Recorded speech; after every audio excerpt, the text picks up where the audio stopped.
to the Gen X Remix, Midlife, Laughs, and Next Acts. Have you ever wondered what the Olympics, careers, and life all have in common?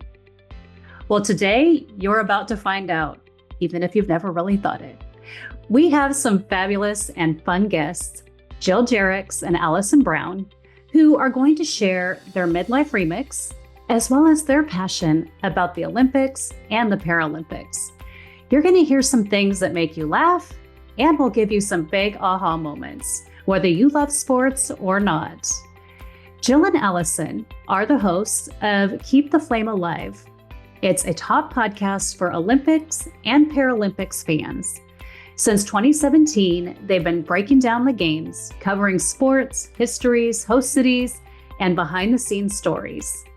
With multiple award nominations and media credentials, including the Beijing 2022 and Paris 2024 Olympics and Paralympics, they bring expert insights and passion to every episode. Let's jump in. All right. Well, join me in welcoming my fabulous guests and amazing hosts of Keep the Flame Alive podcast, Jill and Alison. Ladies, thank you so much for joining us today.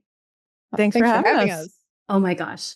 Well, before we jump in and start learning all about you and your passionate topic, all things Olympics, I would love to ask you my favorite startup question. And that is, would each of you please share what is your greatest remix story? I guess this would be it, really, because because I mean, we both started out in a corporate library, and I guess a good remix for me was leaving that job and becoming a freelance writer, and then got the idea to start this podcast, asked Alison, and it has provided so many adventures that and taught us so much that, I mean, I can't even begin. We don't have time for all that, really. But I mean, it's really, it was really just one of those whims. I'm like, oh, how about a podcast? And you went, oh yeah, sure. And there we go. And all of a sudden, a few years later, we find ourselves in China. What? Those are the best friends, the ones that you can say, hey, I'm coming by to pick you up. And they never say, where are we going? They're just like, should I bring snacks? What do we do? Oh my gosh. Yeah, that has definitely become what's happened in some of our travels, where it's just, oh, you're stranded on a mountain. That's fine. You'll get back. There's a lot of that's happened over the past few years with the show, especially. Oh my gosh, that's so amazing. It just made me flash back to this time. I was going to a wedding, and my friends Vince and Zach were getting married, and I didn't have a date. My husband was busy, and I was like, oh, I know, I'll just call Felicia. I said, hey, what are you doing? You want to go to a wedding with me? She's like, sure. And I get there and I'm like, do you even know whose wedding it is? She's like, no, I just figured it'd be fun because you were going. I'm like, okay, those are the kinds of friends we all need. So I love that you found that in each other.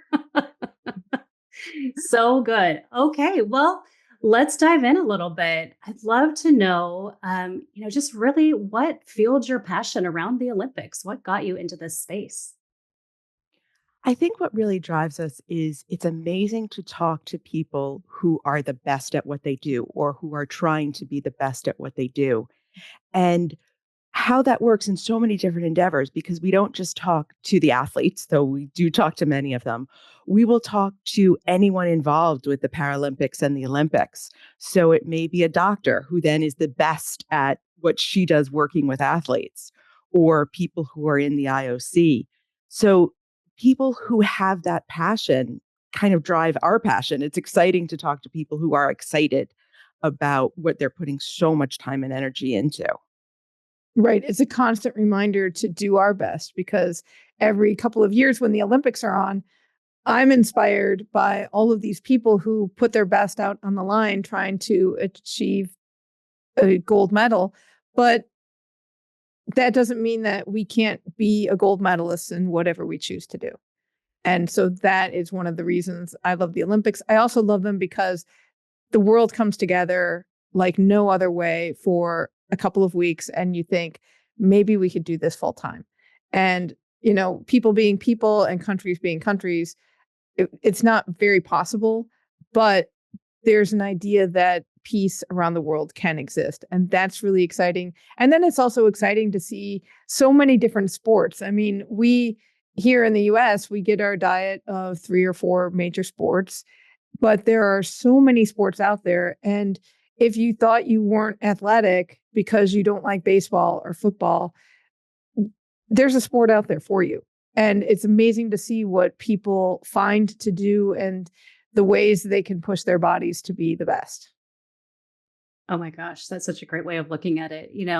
So many things you said. One, the world coming together for those couple of weeks. That's huge. If we could only just come together, I don't know, as a country for just a couple of weeks, wouldn't that be amazing? And then maybe stay that way. So incredible. That's a great way to look at it. And then to your point, here in the US, we do only have a couple of sports to choose from. So there's not a lot of opportunity for kids as they're growing up to show off their gifts. There is football, baseball, basketball, cheerleading probably is one that's counted. There's a handful of sports, but just not enough that people know about. So I love your vision and your perspective on that. Do each of you have a favorite Olympic sport?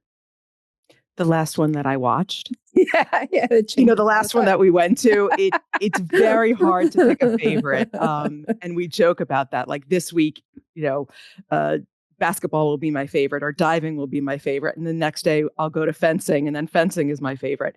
And I think that's what's so exciting when you're watching the Olympics is that for that moment, synchronized swimming or artistic swimming is the most important thing in the world for you for those couple of hours that you're watching. And you may not know anything about it, but it becomes everything because you can feel it and you can see it and it's beautiful and these people are at the peak. And it doesn't matter if you don't totally understand what's happening. It's just such a joy to watch people achieving their dreams. Oh, yeah, I agree. Oh, my gosh. Oh, so good. So I have to say it because Gen X, right? So this year, the Olympics between Snoop Dogg and Flava Flav. Who ever thought they were going to be the world's best role models in 2024? Who would have seen that coming, right? We went to a press conference with Flava Flav, and it was so fun just ahead of time with the anticipation of everybody in the audience. But one of the handlers was like, "Oh, you can't sit in the front row because that is for Mr. Flava Flav's people." And we're like, "Mr. Flava Flav? I never thought I would hear that ever." And he was so genuine in that press conference. His enthusiasm and his support of the U.S. water polo team was not for show. He was putting in the work and putting in the cash, more importantly, to help these women keep that team going. Agree. Right. And then I was at breaking when Snoop Dogg for the first competition, which was the women's competition, and Snoop Dogg did the opening ceremony bit, which was Paris 2024, did something at the beginning of every session called the Trois Coups, which is a theater tradition where somebody comes out on the stage and bangs a big stick 3 times to get everybody's attention that the show is about to start. So Snoop Dogg did the one for break-in. And it was so phenomenal how he got the crowd so excited. The crowd was already excited to be there and excited for break-in, but just he amped it up even more. And the level of charisma and I know excitement is I'm saying it 5 times, but it was so cool to watch him do that and bring the crowd up and pump them up in a way that you didn't expect. Yeah, I agree. Oh my gosh. And it's so funny. Flava had fallen off of my radar for a long time. He kind of disappeared. Then all of a sudden you're like, oh my gosh, wait, all these people are coming back into our lives. Snoop Dogg could narrate the story of my life. I could listen to him talk all day long. So whether I'm laughing or just mesmerized, I love it. So it just brought such a different, even just a little bit more variety to the show this year. And it just added even more interest. And I'd say, for me, it had me watching a bit more. So I'm betting it brought even more fans in. So right. And fans, angle. Yes. And fans who wouldn't get to see or who wouldn't choose to watch the Olympics in a different way and then got sucked into what they were all about.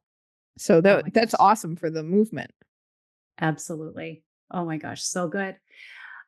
So one of the things that I'm curious about is, and we're doing it. So it's actually now I'm kind of a little bit more in the know, I think.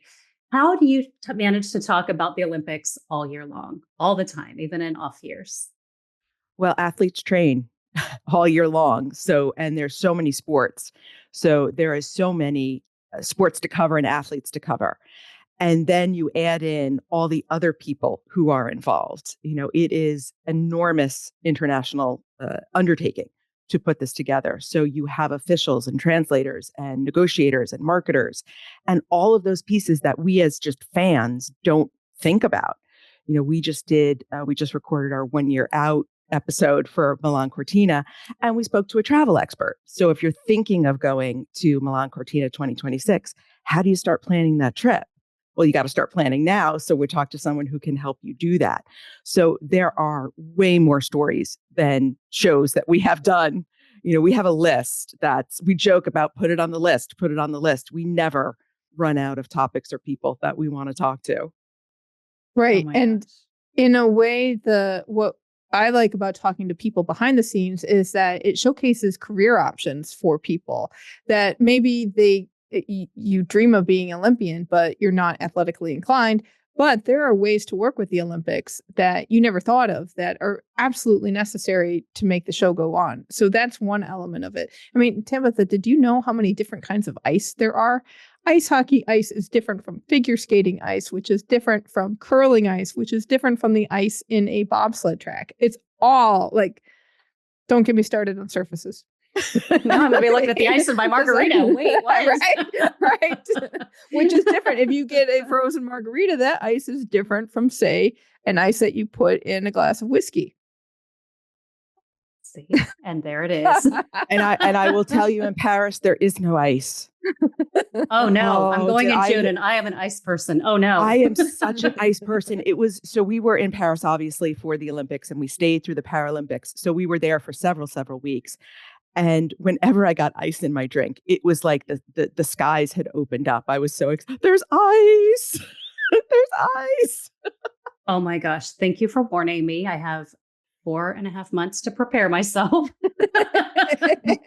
So here's the phrase you need. You can say beaucoup glace, which is a lot of ice. But then I also started saying glace américaine. Basically, I need American level ice. And then the waiter would understand. Oh my gosh. Well, that also leads me to, I probably should never chew my ice in public there because probably a sound people are not accustomed to. Oh my goodness. I am just so in awe of the two of you with these facts that you're bringing to me. I never even thought about all the different kinds of ice. I've never even thought about, I think about the people behind the scenes. I think about careers a lot because that's where my background is. Going from corporate into career advancement coaching initially. But you don't always think of all the people that put the show together and all of the people that set the fields up or break down the stages or, treat the people for their mental health and exhaustion in between things and all of those aspects. So I can imagine that your list grows by about a mile every time you sit down and brainstorm. So during the Olympics, we do daily shows. And one of the segments that we put in there was, what volunteer or official job would you like?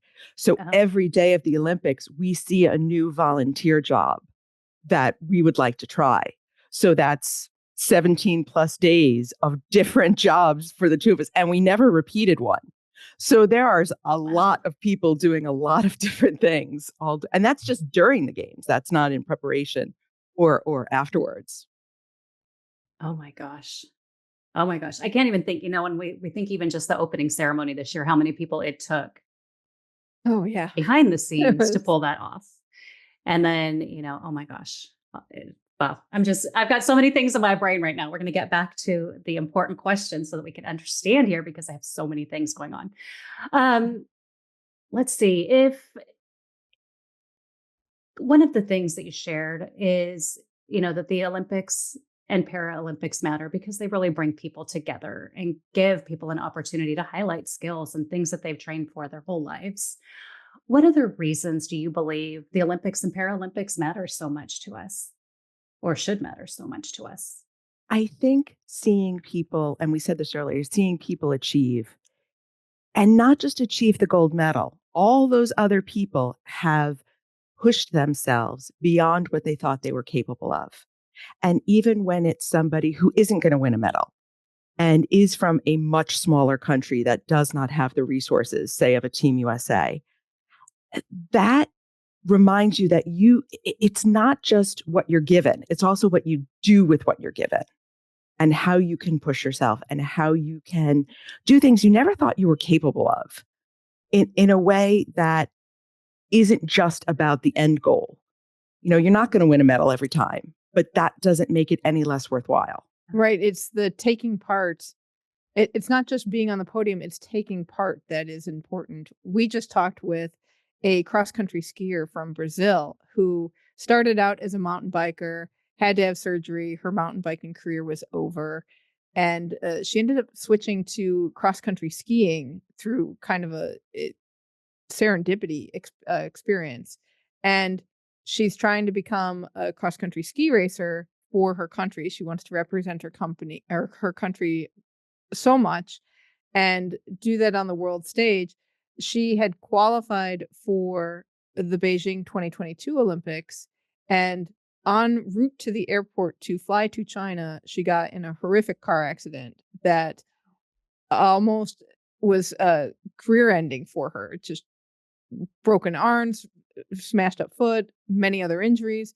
She's come back from that and is determined to make it to Milan Cortina next year, even on a shoestring budget, with little equipment, with little funds for coaching and travel. And just hearing her story and her drive, even with so much stacked up against her, is so inspiring and makes you realize, like, you can dig inside yourself a little deeper sometimes. Sometimes, life is tough and you're going to have hard days, but if you can keep going and keep remembering what your goal is and your drive is, you'll find a way to get there. So just talking with her is incredible about so many reasons. Oh my gosh, I grabbed a note for that. I'm hoping our listener took that down because that is amazing. I'm going to include that in our show notes because it's important for people to just grab onto that. It is so important to keep going. And to that woman, that is so incredible that, her option was, yeah, you can just give up. This is the thing you trained for and it didn't work out. Let's just give up and be unhappy. Or, you know what, let's pull ourselves back up, figure out what the next thing is and go do it. What's the goal? What's the drive? And how do we make sure that we stay in alignment with our goals and stay happy? I think a lot of times we give up too soon. Things are harder than we expect them in all aspects of life and career and starting a business. And a lot of people will just give up. But it's the Olympians and all of us that are the ones that keep shining, keep showing up, and keep going for the gold. Exactly. So to speak. Exactly. Look at me in my Olympic metaphors today. We love them. I'm so inspired. So good. Oh my gosh, so much. And it's funny when we were kind of, when I was reviewing kind of your bios and looking at your podcast and all, I was like, oh my gosh, there's so much that aligns just there's so many parallels between the Olympics and Paralympics and just life and career and entrepreneurship that we can all take such beautiful lessons and use them to keep us moving forward. I mean, oh my goodness. Wow. All right. Well, what is one thing that you would each like to share with our listener who maybe isn't as excited about sports or isn't as excited about the Olympics? I feel like you've already shifted a lot of people, but what is one thing that you would like to each share that would give our listener even a little bit more inspiration to dig in and follow these wonderful events? I'm not an athlete. I am probably the most uncoordinated person you will meet.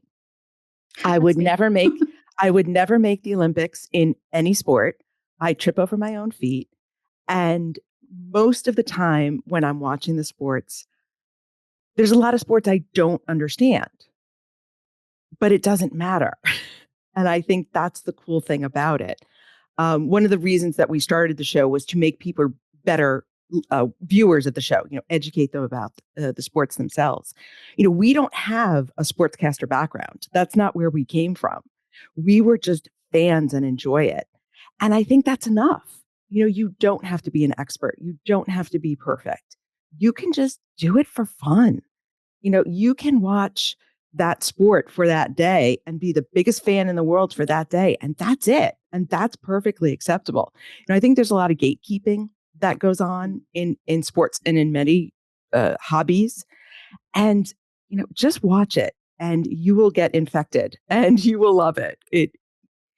You don't have to be the number one perfect fan to enjoy it. Right. Oh gosh, and the gatekeeping to build off of what Alison said, when we started, we were big fans of the Olympics and we built our expertise over many years. You don't necessarily become an expert overnight. And if you're trying something new and you're trying to, you feel inadequate next to so many people who have been doing it for decades, don't worry, you'll get there. Just put in the work, put in the time, build your knowledge and build your skill, and you too can achieve a lot. But I would say for my thing, check out the Paralympics, because the Paralympics are, they're run by a different organization. So it's a different feel than the Olympics. But the Paralympics are so much fun to watch. And it is so amazing to see what people can do with their bodies when they have a disability. And the fun that they have and the love of sport that we see. Paralympics is great. I will take your wheelchair rugby, Alison. No, it's fine. Wheelchair rugby. I mean, people are crashing around in wheelchairs all day long on wheelchair rugby. I love the visually impaired sports. The blind football and goalball are two that are not in the Olympics. And it's amazing to see people play soccer when they have masks over their face and can't see anything, but they can do it. And you realize what is actually possible in this world. And it makes you think about what gates you can drop or open up for yourself or for others. Oh my gosh, that's so good. And I love it. We put a lot of gates up for ourselves and we don't always recognize that we're doing it.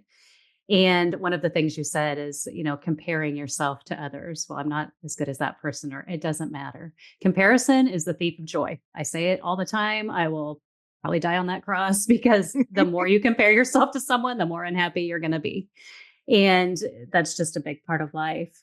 I also really love your encouragement for watching the Paralympics. I do need to do more of that. I've watched a few events here and there. I'm going to double up on your rugby, your wheelchair rugby. So good. Oh, so good. If you like hockey, if you like basketball, you will adore wheelchair rugby just because the quality of that sport is so incredible. Yeah. Oh my gosh. So amazing. Well, ladies, this has been so much fun. I am sure that my listeners are going to want to hear more from you. Is there a really great way for them to connect you? And what's the best way for them to find you? Yeah, you can find us at flamealivepod.com. And we are Flame Alive Pod on socials. We're on Insta and Facebook. We have a great Facebook group called Keep the Flame Alive Podcast Group that is hopping even when the Olympics aren't on. There's other things that people want to talk about, Olympic news that's going on. That's a great fun place to just hang out and get to meet other fans like yourselves. And so we would love you to tune into our show. We're on all the podcast apps, and it's a lot of fun to hang out with a great community of fans from all over the world who love the Olympics as much as you do. Oh my gosh, amazing. And we will definitely include all of those links in the show notes and more. I want to just say thank you to both of you, Jill and Alison. It has been so much fun learning about the Olympics. I've learned some great things, seeing the parallels between Olympic sports, life, and career, which I love putting all those pieces together, and just hearing about your own Gen X remixes. So this has been so much fun. I look forward to staying connected. Excellent. Thank you so much for having us. Thank you. Wow, what an inspiring conversation.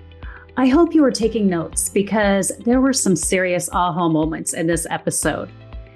If there was one big takeaway from our conversation today with Jill and Alison, it's this: no matter what challenges come your way, you can keep pushing forward, pivot when needed, and still go for the gold in whatever you do.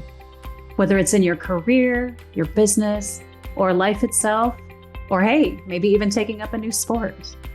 I hope you're feeling inspired and even more intrigued by all things Olympics and Paralympics. I know I sure learned some great things today. Be sure to add Keep the Flame Alive podcast to your favorites. You never know who will be interviewed next. And from our conversation today, we know that list is continuing to grow. All the links mentioned will be in the show notes, so be sure to check those out and support our friends. And if you're ready for a Gen X remix and want to learn how to leverage your decades of leadership experience to build a coaching business you love before leaving your corporate job, grab our free guide, Your Corporate Escape Plan, 10 Steps to Map Your Bold Next Act, your roadmap to making it happen. That link will also be in the show notes. Until next time, friends, stay fierce, stay focused, stay you, and don't let anything get in your way. Take care.